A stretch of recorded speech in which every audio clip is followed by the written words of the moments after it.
elimination protocols can be very helpful if they're used in a specific kind of way and you work on the mindset. But for most people, if you're coming from a dieting mindset, it's only going to push you farther. You need to stop doing these protocols. Like, you need to work with someone who's trained in working on your relationship with food and the elimination protocols to determine, is this even a good thing for you right now? Or is the additional stress of these restrictions going to create the same types of symptoms that you're experiencing and trying to get rid of with this elimination diet?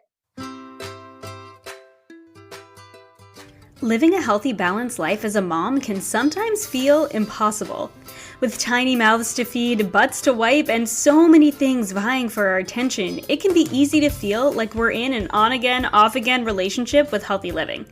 But it doesn't have to feel this way. I believe every mom is a super mom, and you deserve to feel like one too, and you don't have to go on another diet to do it. Join me, Kristin Dovbniak, holistic nutritionist and certified intuitive eating counselor, for conversations on what it means to live a healthy, balanced life. I want to help you uncomplicate eating, improve your relationship with food, and live like the supermama I know you are.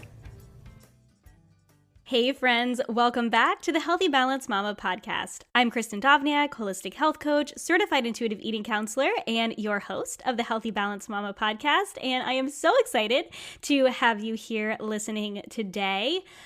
Oh man, friends, this episode today is fire. I am so excited for you to hear from today's guest.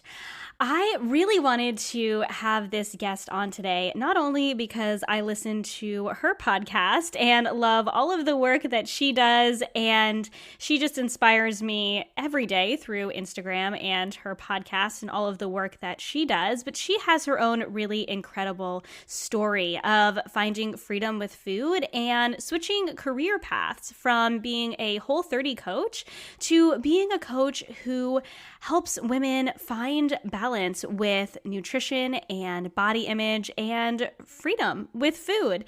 And so she has this really unique perspective, and I wanted someone on to have some real talk about something like the Whole30 or other elimination type diets and plans that people are often recommended, and to really talk about who these are really appropriate for and if they're really necessary, and how to get out of the mindset that you need to eat a certain way or follow a certain plan in order to be healthy and to live a healthy life. And one of the reasons I love my guest Dana is because she really brings in nutrition science along with body image and health all into one really beautiful, unique package. So for those of you who don't already know her, Dana Monsees, MS, CNS, LDN, is a dietitian, nutritionist, and body image coach, teaching women how to heal their relationship with food and their bodies and break the diet cycle for good.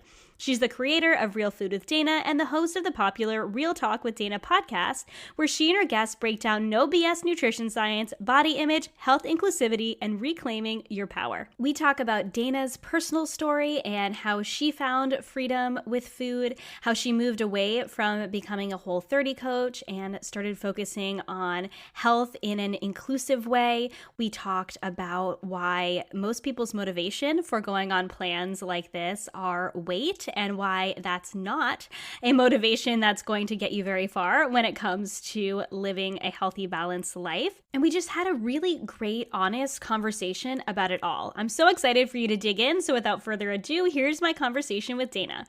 Hey, Dana, long time no talk. Welcome to the Healthy Balanced Mama podcast. I'm so excited to have you on today and chat with you again. We've already been chatting for quite some time now on your podcast, but I'm so excited to hear your story. Yeah, I'm excited to chat. I feel like I know you pretty well now, so this should be a fun interview. Yeah, I mean, it's been an hour and a half, so we're already old friends, right? Well, we know we already have a lot in common. So Exactly. So I still like to start with an icebreaker. So I would love to hear your icebreaker question anyway, even though we've already been chatting. So my icebreaker is, what do you drink first thing in the morning when you wake up? Oh, water, 100%. I feel like when I wake up first thing in the morning, I feel like the Sahara Desert, and I'm like, I need all of the water.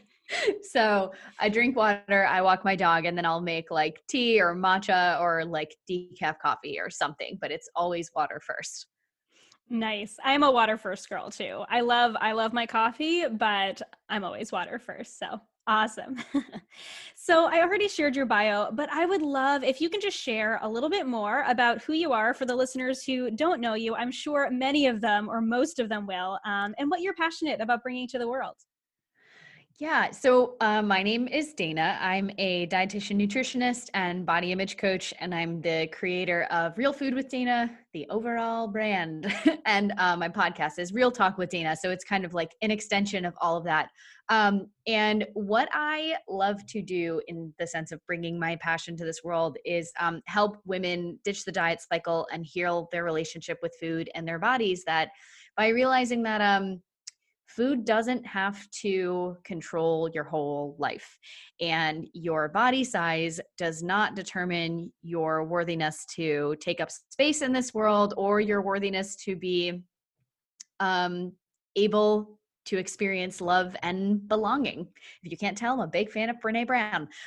So those are just, some of the things that I hope and help my clients to do. Those are a lot of the things that I talk about on my podcast. And the other part of me that I like to bring in is this aspect of clinical nutrition and neutral nutrition, and to help women with chronic health conditions not only heal their relationship with food and their bodies, but to heal their bodies as well from a non-diet, non-restrictive approach. I love that neutral nutrition. That's such a cool definition, and I love that as a definition for some of the work that you do. All of the work that you do is incredible, but I love that because I don't think there's enough people in this space helping women with both, helping women who are struggling in their health and also struggling with their relationship with food and their relationship with their bodies. So I know that you have a pretty incredible story of struggling with your own health back in college, and it kind of led you in, a zigzag way to the path you're on today. So can you kind of share where your kind of struggles with health started back in college, and how that led you to where you are today? Yeah. So the main part of my story definitely started in high school and in college. I had never, as a kid, I had never really thought about food that much, and I had been an athlete my whole life, and I had always been told, "Oh, it doesn't matter what you eat because you're a swimmer, and you can just eat anything, and it doesn't matter." And I hadn't really thought about what that meant, but I was just like, "Yeah, okay, whatever."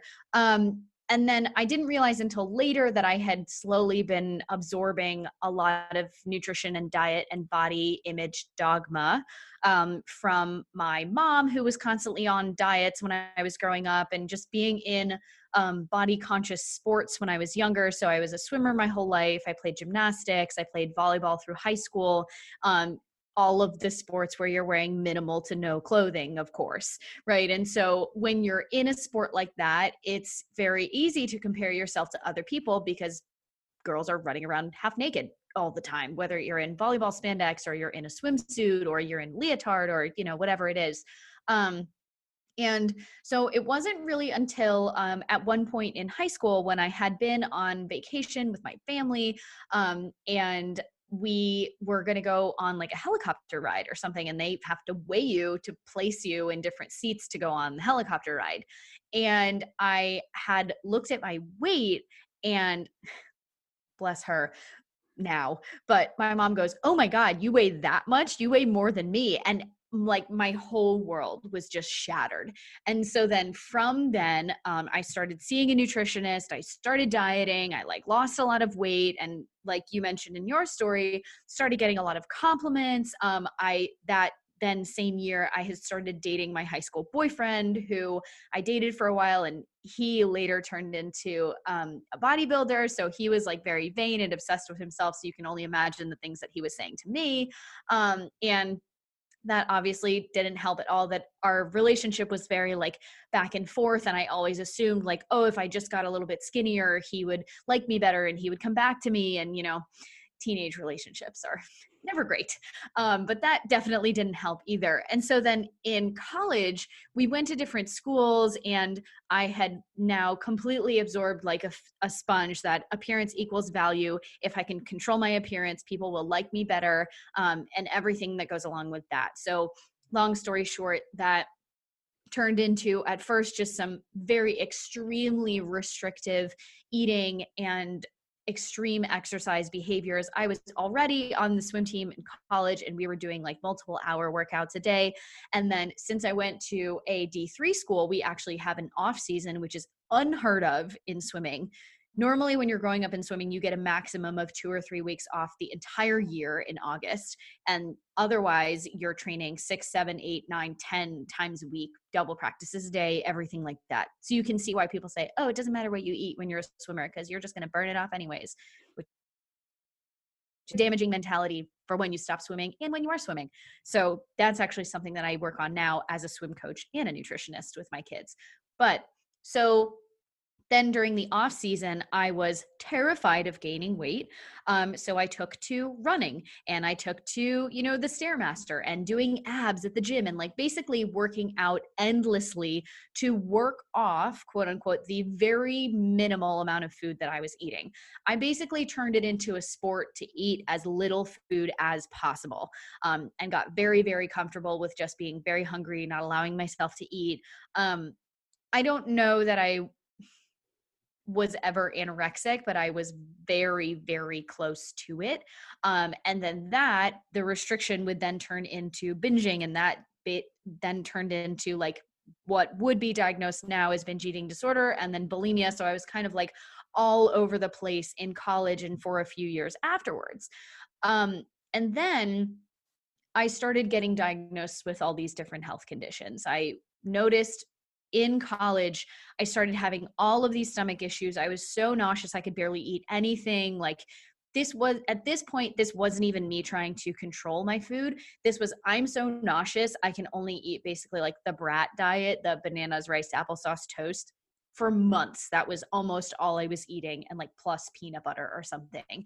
And that, yes, I wanted to restrict my food, but at that point I was so sick. I was like, I will literally eat anything because I am so hungry, but I'm so nauseous that and I could not figure out what was going on. Little did I know later, and if you guys have heard me tell my story before, would later find out I had celiac. So I was making myself more sick by eating the bread and by eating all these other things. And so I had gone to school in Vermont. So I started seeing a nutritionist that was more complementary and alternative medicine minded, which was like groundbreaking. This is like back in, 2008, 2009. And she was like, oh, well, you might want to consider like cutting out gluten or cutting out dairy. And so I did that, and I temporarily felt better, but when I would cut out one thing, I would eat more of the other one. And when I would cut out this thing, I would eat more of the other one. So I kept feeling sick, and I was like, no, it can't be that.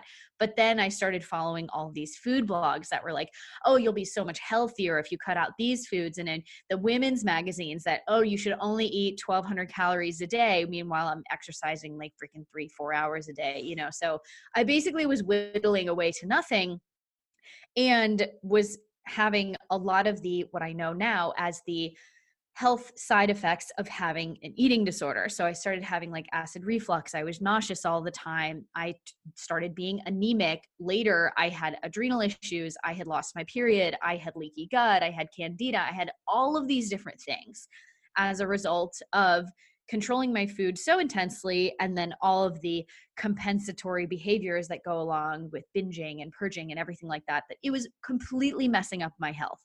So a few years after college, I turned to the food as medicine trope. So I thought that I was trying to heal my body with food.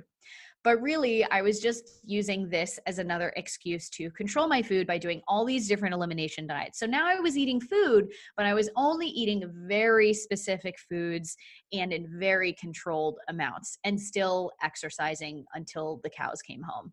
And it got to a point where I broke my body so far down that I could not exercise anymore. My hormones were like down the toilet. I was so exhausted. I got so sick with some crazy viral bug or something that, again, I was so nauseous and could not eat anything without throwing up for almost a month.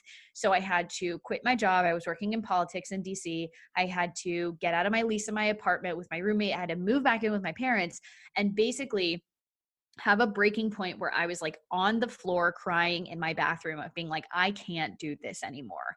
And so I had finally started to pull myself out of it.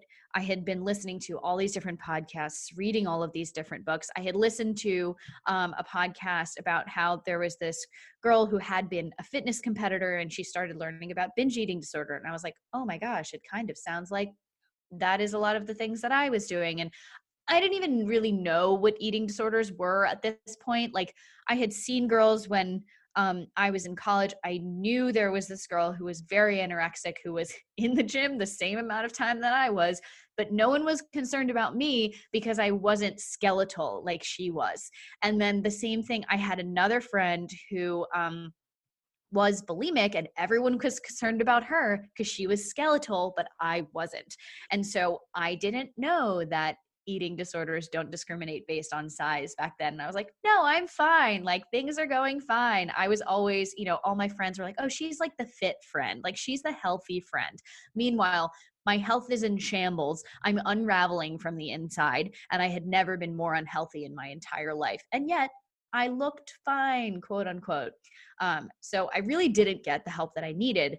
So when I had finally hit this breaking point, starting to pull myself out of it, starting to actually eat food, starting to actually eat all foods gradually, like, oh my God, I allowed myself to eat an avocado. Like I allowed myself to eat oatmeal that wasn't just plain. I allowed myself to eat whole eggs, and I started diving into this health coaching, this nutrition world. So a lot of the things that were really therapeutic to my healing were while I was still working full time, I enrolled in the Institute for Integrative Nutrition. So I did their health coaching program, which was great, but then it wasn't enough for me. And legally, you can't practice nutrition in Maryland where I live unless you have a RD or if you become a CNS licensed nutritionist. So I was like, okay, that's the way I'm going to go.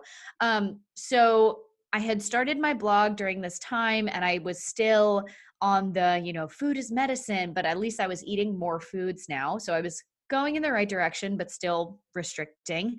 And then I went back to grad school to get a clinical nutrition degree. And like you mentioned in your story, when you're in school for nutrition, you learn about all of these different diets and elimination protocols and everything that people can do to help heal certain health conditions. And I was like, oh my God, perfect. I have this thing, I'm going to do this diet. I have this thing, I'm going to do this diet. But then I would combine them all together to the point where it was so incredibly restrictive, again, that I could barely eat any foods. And now looking back on it, I'm like, well, duh, Dana, of course you didn't heal because you were literally not eating anything. You weren't fueling your cells on a cellular level or fueling your body on a cellular level. And I hadn't healed the mindset piece of it. So that wouldn't come until much later. I had started working on my relationship with food. I had done so many different elimination protocols just as chronic yo-yo dieting. I mean, you name it. It was like paleo, leaky gut, autoimmune protocol, sugar-free, Whole30, all of the things, to the point where I was so obsessed with these things that I then became a Whole30 coach because I was like, if I can do it, you can do it too, and it was really disordered, and doing all of those things, in particular the Whole30, only furthered my disordered relationship with food until I realized, I don't even remember how I realized that, but I was like, wait a minute, these diets say heal your relationship with food, but I feel more trapped doing these things than I had before my eating disorder. So I was like, does not compute. How does this happen? And I started to notice that other clients that I was working with as a Whole30 coach were experiencing the exact same things. And I was like, oh my God, this is effed up. I cannot do this anymore. Like, I'm trying to help people feel better, manage their symptoms, and then also get out of this chronic yo-yo dieting cycle. But the elimination protocols that I was giving them was not helping them get out of that cycle. So I was like, all right, I can't do this. So about, God, when was this? Maybe two years ago, a little over 2 years ago at this point, I started making this major shift in how I was talking about these things. Is like, elimination protocols can be very helpful if they're used in a specific kind of way and you work on the mindset. But for most people, if you're coming from a dieting mindset, it's only going to push you farther. You need to stop doing these protocols. Like, you need to work with someone who's trained in working on your relationship with food and the elimination protocols to determine, is this even a good thing for you right now? Or is the additional stress of these restrictions going to create the same types of symptoms that you're experiencing and trying to get rid of with this elimination diet? So eventually I had quit Whole30 coaching and doing any work with them and anything, stopped doing elimination protocols altogether with my clients and on the business side and stuff. At this point, I don't even remember. I didn't even finish that part of my story. Like, how did you get recovered? And like, when did that happen?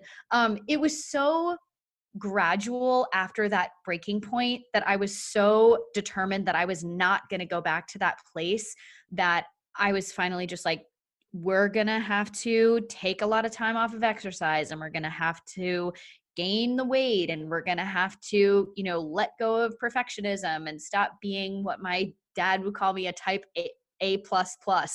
Is like, it was a lot, and it was really hard. And, gaining weight is never easy when you're told your whole life that appearance equals value and you're not going to be loved if you gain weight, basically. And you're a lazy POS and you are undisciplined and unmotivated and everything like that. But then I realized, like, I felt so much better after gaining weight. Like, no, my body image was not great at that time, but I knew that if I just stayed the course, if I gave my body what it needed on a nutrient level, and I worked on the mindset piece and let go of the rules, that eventually my body would stabilize to wherever it wanted to be. And I was going to have to be okay with that, no matter where it was, because I was sick and tired of controlling my way into a certain size, to the point where I had quite literally broken my body down and I couldn't function anymore. Like, I had to quit my job. I had to move back in with my parents. I had to, which is amazingly lucky that I had the opportunity to do that, because it was very healing for me. But then finally taking that mentality and allowing myself to connect with my clients who had been with the same kind of thing, we would create this very strong bond. And I think, there are a lot of clinicians out there that like don't want to share their own stories because they want to maintain this basically like professional barrier of like, I am the professional and I am here for you. But for me, and not to say anything bad about that, like everyone has a different coaching and client style. For me, it creates an even stronger bond between me and my clients. Is like, I know exactly what you're going through because I have been there, and I can tell you how I got out of it. I can tell you how a bunch of my other clients have gotten out of it, to kind of prove to them that it is possible. Because when you're in that deep, dark place, you can't see the other side. You have no idea how you're going to be able to get out of that. And that's really scary. That can be when you're in the depths of an eating disorder, when you're in the depths of depression or anxiety or any of these things. It really just helps to have someone there to tell you, I've been there and I know you can't see it right now, but I promise you it's going to be okay. So over the past 2 years, I had been shifting my philosophy and the way that I worked with clients, the types of clients that I worked with. I don't do intentional weight loss with people, period. That's not something that I do. Weight loss might happen as a result of something that we do together, right? Like if people are very inflamed and I add in some anti-inflammatory foods, they might lose some weight. But I'm never going to be like, we're doing this with the intention of weight loss, and I want you to do this because you cut your calories. We don't do counting. There's no morality around food. I don't do macros. I don't do any of that bullshit anymore. And it was kind of an ego check to go through that. It was like, is everything that I've been doing harmful to people? Like, is this wrong? Like, is this moral? Like, what? And at all stages of evolution, let's say, of our journeys of moving through recovery, of growing as a clinician, you're operating within the knowledge that you have right now, and you're just doing the best you can. I like to think the best in people. I tend to be an optimist. I don't think in general, except diet culture, that people are intending to prey on people's insecurities in order to make money. Because I know that's something that the diet industry does. I don't want to say that, individual people are like out to get you, but like some of them are. So that was something that I obviously never wanted to do. And I kind of had a little bit of a huge ego check and like business midlife crisis there is like, what am I doing? Oh my God, how can I help people best? And so when you're always thinking in that way, is like, how can I help people? What do people need? How do I meet people where they are? Now it's evolved to the point where over the past 2 years, I've been working with people to heal chronic health conditions with food, which is what I initially set out to do. But it's also realizing you can't do that until you work on the mindset piece. You have to realize, what is people's relationship with food? What is people's relationship with their bodies? What are the choices that have brought them to where they are today? What drives them? What are their fears before you can even get to the chronic illness stuff? Because if I have someone who comes to me and they have a history of chronic dieting, the whole spectrum of chronic dieting, disordered eating, eating disorders, wherever they are, even if there is evidence-based research that says cutting out a certain number of foods for whatever health condition they have is extremely effective, if I give that to them, that's going to turn into another disordered behavior. And that's going to turn into more health conditions than what they came to me to solve in the first place. So it's been a very humbling journey, but here we are. And now I've gotten to a place where I love the work I do every day. It's interesting because a lot of the work that I do is very emotional, and it can be very like draining for my clients and very draining for me too. Like this stuff is not easy. We're talking about, oh, you're afraid of gaining weight because you feel like you're not going to be lovable in this world. That's a lot harder than going on a diet, right? Like fixing your relationship with food and your body is infinitely harder than being like, oh my God, I just feel so out of control. I just need to do another Whole30. That's easy. Okay. And like, I know people say like, oh, the Whole30 is hard. And like, yeah, sure. This shit is so much harder. I'm sorry if I'm not supposed to curse on your podcast.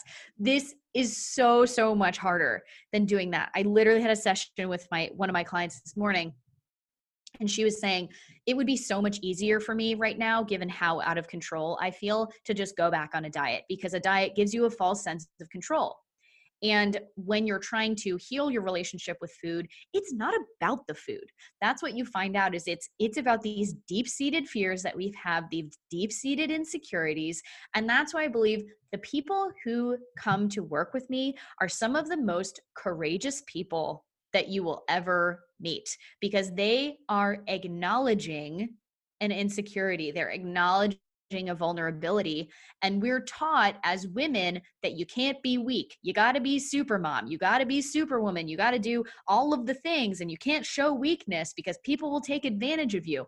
So just the fact of someone being able to admit, I need help, that is so courageous and so beautiful, that I want to do everything in my power to help them with all of the tools that I have, and making sure that everything that we do is meeting what they need. And also, as a clinician, me knowing there's so much, when people come to me, it's really not what they put on their intake form that they need help with. It's so much deeper than that. Like if someone says, oh, I need help with bloating, I need help with inflammation. It's definitely that they want help with that, but it's going to be so much deeper than that too. Yeah. Oh my gosh. So many things that I could I could follow up on. I know our stories parallel so much in a lot of different areas, and so you can see me nodding along with you and your whole journey. Thank you so much for sharing your story and the different ups and downs and where you are today and what you're so passionate about. And I can hear the passion in your voice behind what you do, and I love that, like I said in the beginning, that you are openly working as a clinician with clients who are struggling with these health conditions and who might have tried everything to fix them, quote unquote, on their own. And they're coming to you kind of oftentimes, I think, as their last resort, going, okay, I need your help. And then even having to dig deeper to really get to the root of the emotional side of things, as well as that physical side of things. But I kind of want to take a quick little step back to the Whole30 side of things. This is something that we have not officially addressed on the podcast here. And I want to chat about it for a minute. And actually, it's funny, a part of my story that I hadn't shared on your podcast was that my last ditch effort to quote unquote heal my body was a Whole30. And actually, I had mentioned that there was an argument between me and my husband over pickled onions, and you have to listen to Dana's podcast to hear that. But I was told by a nutrition professional that I was working with when I was going through a time of, it was kind of like chronic fatigue. There was no true diagnosis as to what was going on with me, but I had chronic fatigue. I had some adrenal insufficiency, and the nutrition professional I was working with suggested that I go on a Whole30 to see if anything was triggering some inflammation in my body. And so for me, Whole30 was easy breezy compared to a lot of the detoxes and cleanses and things I had done before, or I was sure that it was going to be so easy. And what was so revealing to me after already, I had done a fitness competition and I was kind of on my way towards intuitive eating. And I was listening to podcasts on intuitive eating, and I was moving towards this place of finding freedom with food. And I went on this Whole30, and I've never done something so hard in my life, or at least at that point in my life, other than probably giving birth. That was pretty hard. But it was so much more difficult than I thought that it was going to be. And I think it was because I was already at this place where I was ready to give up the rules and to give up the restrictions. But I was also in this place where I was like, well, I don't know what to do. I don't know how to heal my body, how to feel better. For me, I had experienced a health crash similar to yours in that I was exhausted and I felt like I couldn't function anymore. And I thought that this was going to help to heal me. So I'm wondering, what is your approach with the client who comes to you going, okay, I know you have experience in the Whole30, and there's a lot of people out there that think it works really well to help them find a healthier relationship with food, and a lot of it is positioned to feel like it's something that's going to help you find food freedom. And like you said, there is definitely a time and a place in working with a practitioner to do elimination protocols to find things that are triggering things like inflammation or food sensitivities, things that are creating real issues in your body. But a lot of people go on this on their own without anyone's help, or maybe with the help of a Whole30 coach, looking for answers. And what they find is restriction. So I'm wondering what you would say to the person who's like, okay, I feel like this is what I need to do to heal my body, or somebody told me that if I just go on this plan, if I just eliminate this long list of things for the next 30 days, I'm going to be healed and I'm going to find food freedom through that. Can you speak to that a little bit? I don't even know if that's really a question, but really I think that place that I was in, and kind of speaking to that person who is hoping that this is going to be a source of healing and also a source of food freedom. Yes. So a couple of different components there. The first thing that I will say off the bat is you cannot create a freedom-based, peace-based relationship with food by creating more rules and restrictions, which is exactly what the program does. Now, caveat, no, not even a caveat. Addition to that, Can you potentially heal some inflammation, digestive issues, skin issues, sleep issues, and stuff that you've been having by eliminating certain foods? Yes. However, so I want to go back to, people come to me and they're like, oh, I've done Whole30s and, it was super helpful. And like, I was so healthy, like I lost a lot of weight and, all this stuff. But then I just went back to binging and I like went back to eating all the foods and now I feel like crap again. It's like, well, I want to go back to like, what is your definition of health? What is your definition of progress? Because for a lot of people, like, let's be honest, it's weight loss, right? And so if you believe health equals weight loss, then yes, doing a program like that for your beliefs, right, equals weight loss equals health.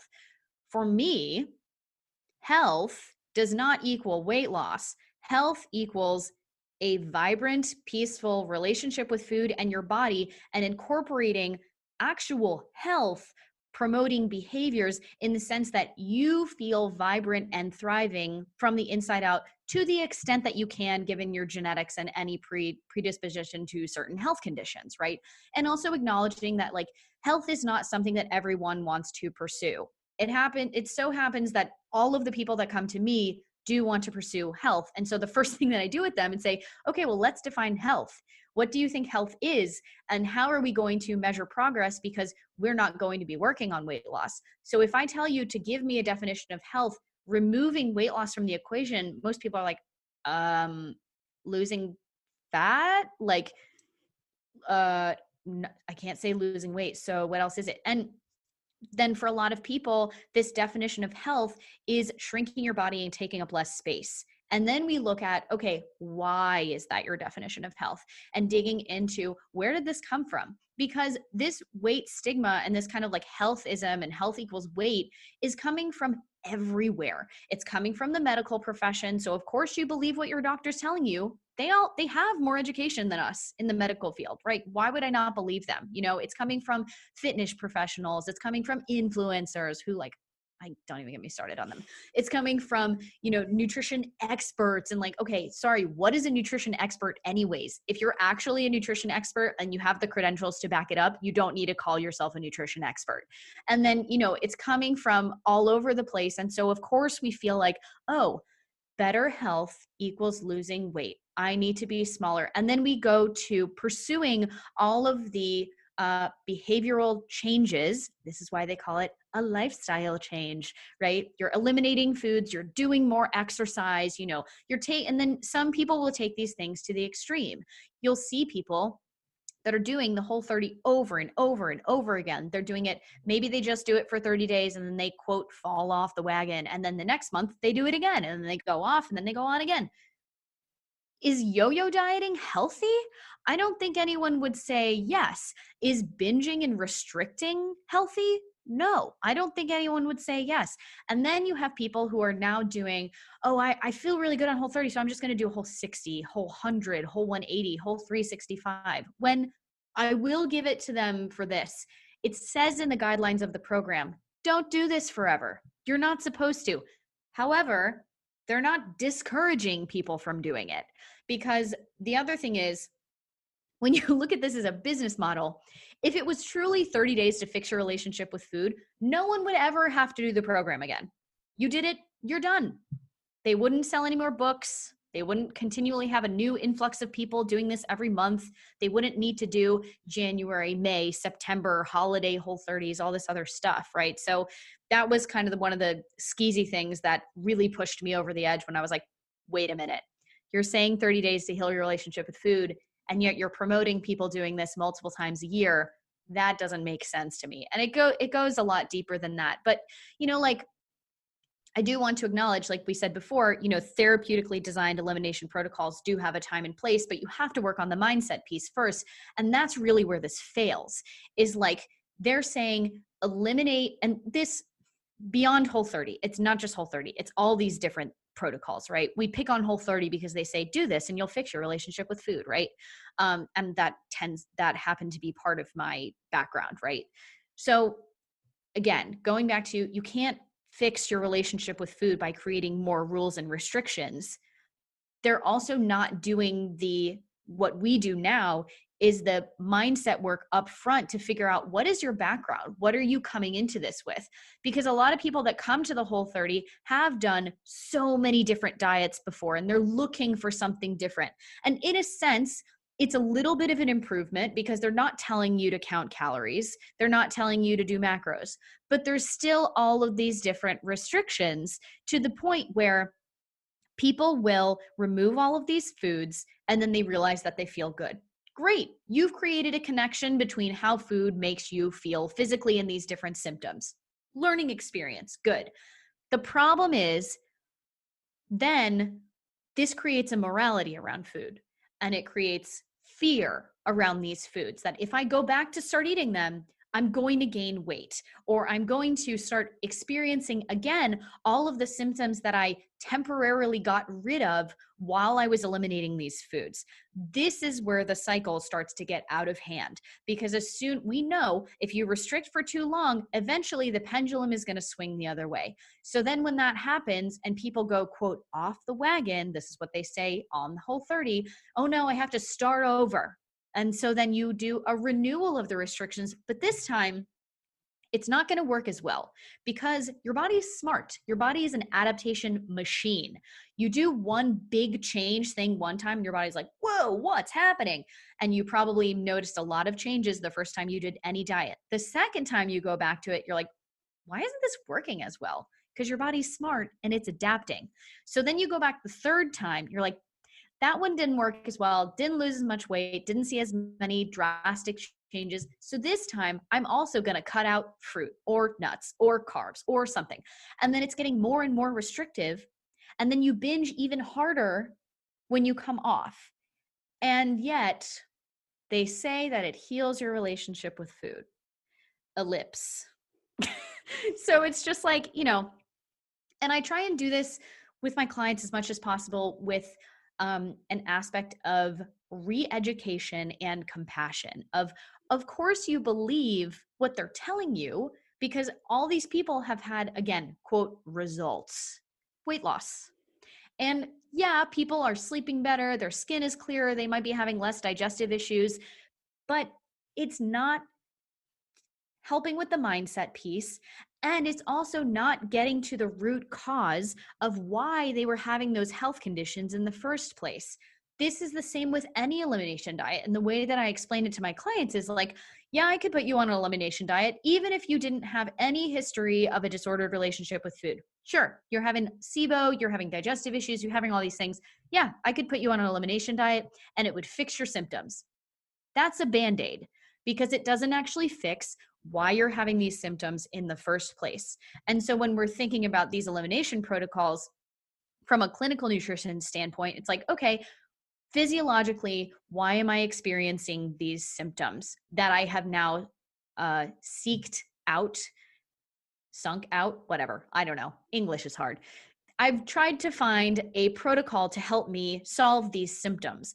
Why am I seeking out that protocol in the first place? What brought about these symptoms? But then also the mindset part of it, why am I looking for a diet to fix this, right? Why do I feel like I need to lose weight in order to show the world that I'm doing something, quote unquote, right? And so really digging into people's why is one of the things that I like to do. And I like to think about it like an iceberg is like the things that people say, the reasons that they want to work on things are really just the tip of the iceberg. These are the things that we talk about and are acceptable in polite conversation, right? So if your reason is, oh, I want to lose weight, or your statement, your goal is, I want to lose weight. Okay, why? It's kind of like talking to a 2-year-old, 3-year-old, and they're just like, why? And, it kind of sounds like the birds in Finding Nemo. But they want to know the reason for everything. And thinking about that with that mentality can be super helpful because it's like, okay, why do you want to lose weight? Instead of like, oh my God, you want to lose weight? You're not recovered enough. It's meeting people where they are and understanding where they're coming from. So let's dig into that. Okay. I want to lose weight. Okay. Why? I want to have more energy to run around with my kids. I want my clothes to fit better. I want, things that people will commonly talk about, that they're comfortable talking about. The things below the surface of the iceberg are the things that they don't want to talk about. These are the real reasons. I feel like I won't be loved by my partner, or I won't find a partner unless I lose weight, unless I'm more conventionally attractive. I'm afraid of getting shamed by my doctor the next time I go back because I haven't lost weight. I'm afraid of, and it's mostly fear-based, because people are afraid of losing weight for all these deep-seated reasons. And that is uncomfortable. And that's why I always advocate for therapy. In addition to working with, whether it's a certified intuitive eating counselor or a body image coach or someone who does the work that I do with the clinical nutrition, like, this is deep and it is uncomfortable. Again, going on a diet is easy. Doing this work is hard, and it's emotional, and it's digging into your past. And that's why it works really, really well when you work with a clinician like me in conjunction with a therapist, because this stuff goes so deep.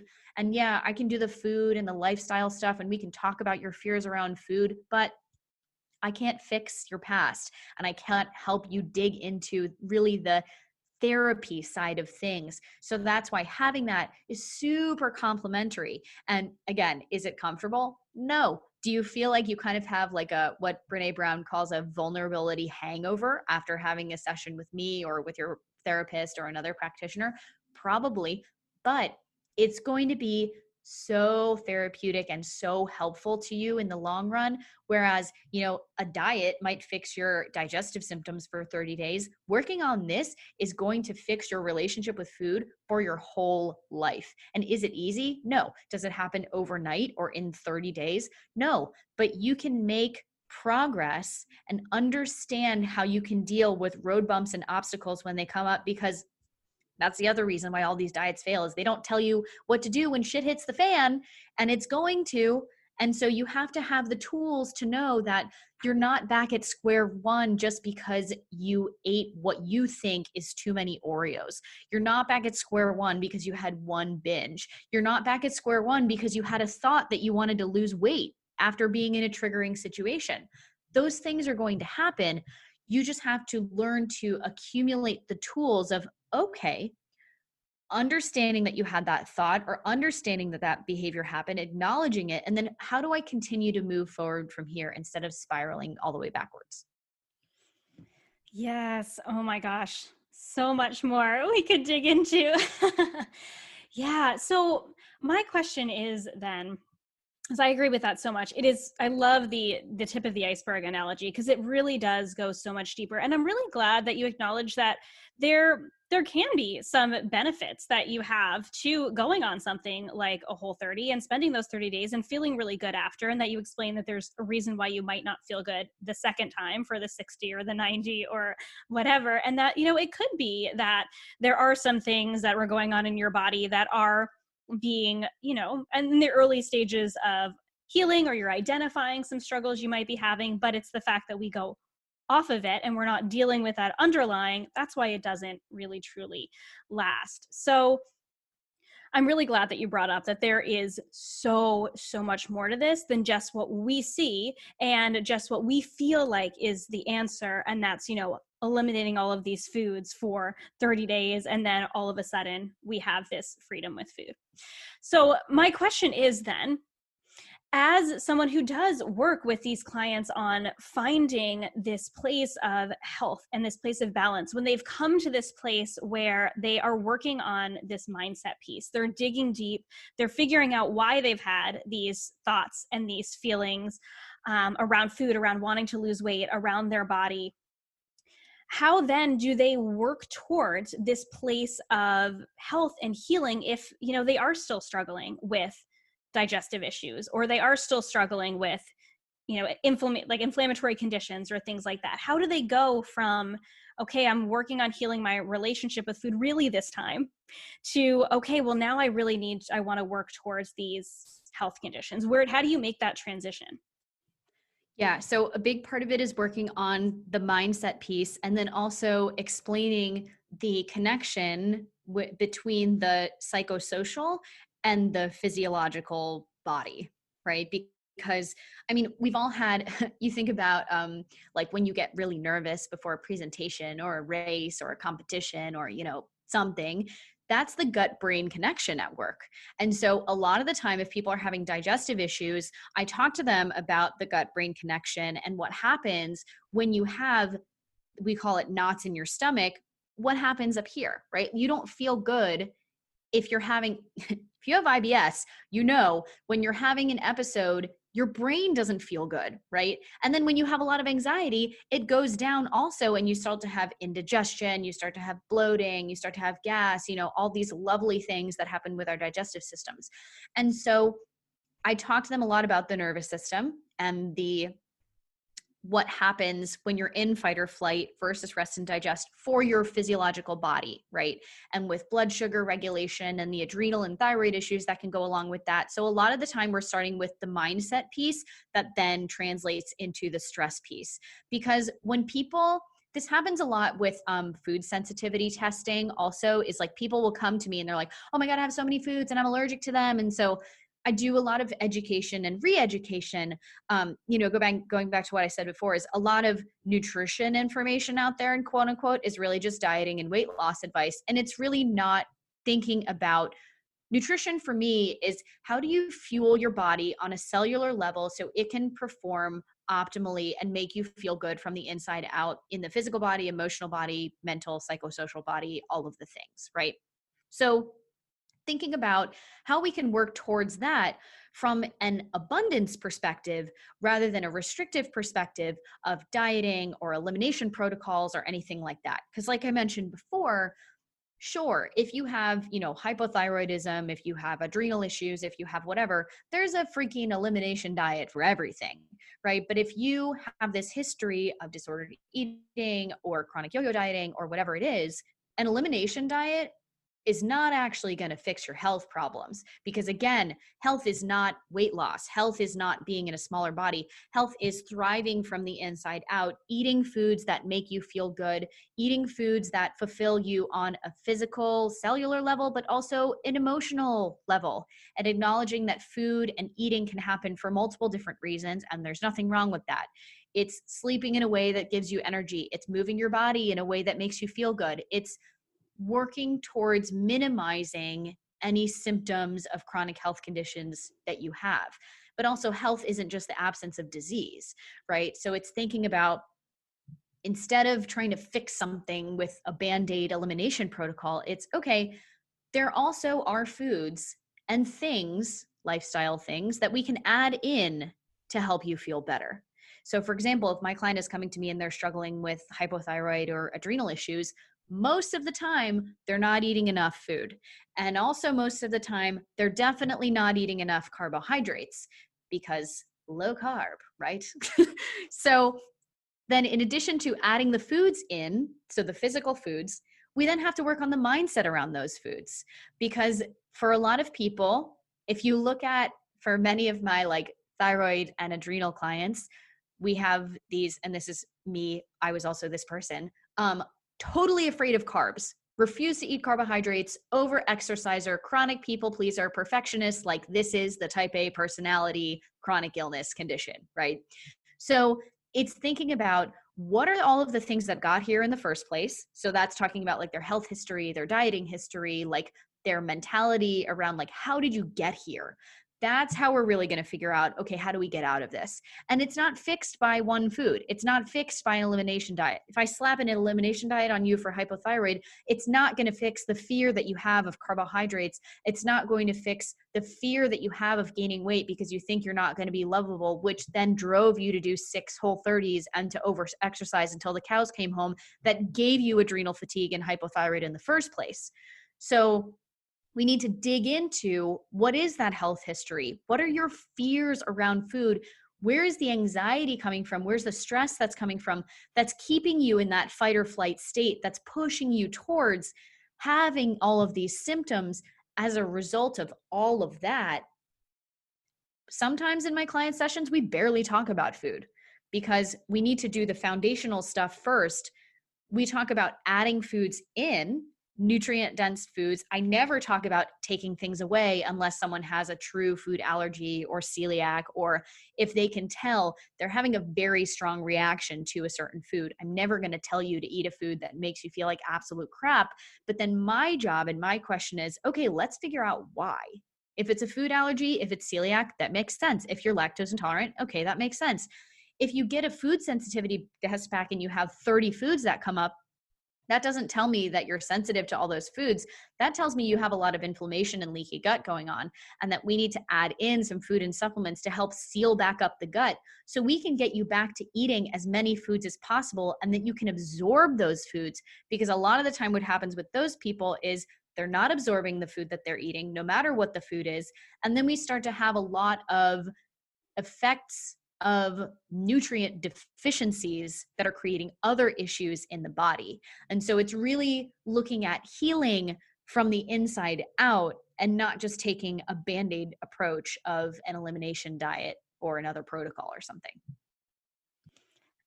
Oh my gosh, so good. I could talk to you for hours and hours, and I bet people would listen if we kept talking for hours. So good. I so appreciate your perspective. And I know that that's been my story and a lot of my healing from disordered eating and healing my gut and other things that I've had going on, like anxiety. It's really been the mindset piece. And I know that's true for so many other people. So I know we only have a couple minutes left. So I just want to take you through a couple really fun, quick, rapid fire questions, and then I'll have you kind of share where they can connect with you. So these are my final three. I ask everyone because I like to talk about food in a way that is joyful and fun and non-restrictive, exactly as we're talking about it today. So what's your favorite thing to cook? Oh my gosh. So I have recently been rediscovering my love of baking. So I used to love baking as a kid and in high school before I figured out that I had celiac. And then when I figured out I had to be gluten-free, I just like, gluten-free baking is so hard. It is so hard. And I always would just like fail at it. So now that there are these like amazing, like 1-for-1 gluten-free flour blends, I've been rediscovering my love of baking, which has been great. I am more of a savory person though. So lately, my favorite thing to cook has been pad thai. Oh, yum. We are actually making pad thai this week in our house. I love Awesome. pad thai. I found some rice noodles on sale and I was like, we are making pad thai. Awesome. I love it. So then what is your favorite thing to order if you're going out to a restaurant, or I guess now getting takeout, or have someone else cook for you? Yeah. So up until I discovered this recipe for pad thai that I love, pad thai was my favorite thing to get takeout.